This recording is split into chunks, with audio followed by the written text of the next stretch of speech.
The walled city.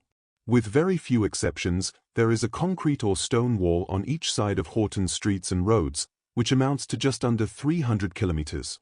In addition, almost all properties are defined by a concrete or stone wall around the property. So the number of kilometers of walls, just in the urban areas, is almost unimaginably large. Of the detached houses alone, there are over 6,000. Horten could certainly be called the walled city.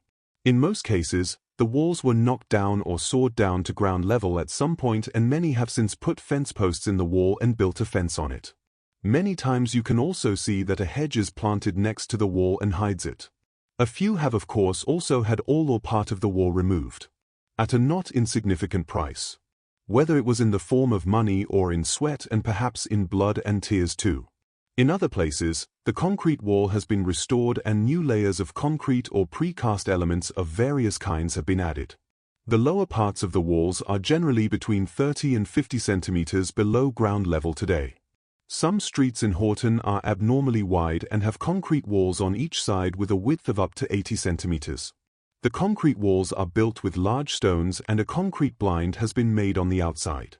The width of the walls indicates that the streets were once gigantic 15-meter wide walls. Storgata, Johan Reefs Gate and Forkensteveien are as wide as Karl Johans Gate in Oslo.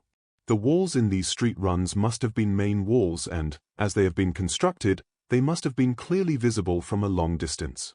In several places where other roads cross the aforementioned streets, there has been a speed bump, a not insignificant elevation, caused by large stone blocks that formed the lower part of the wall.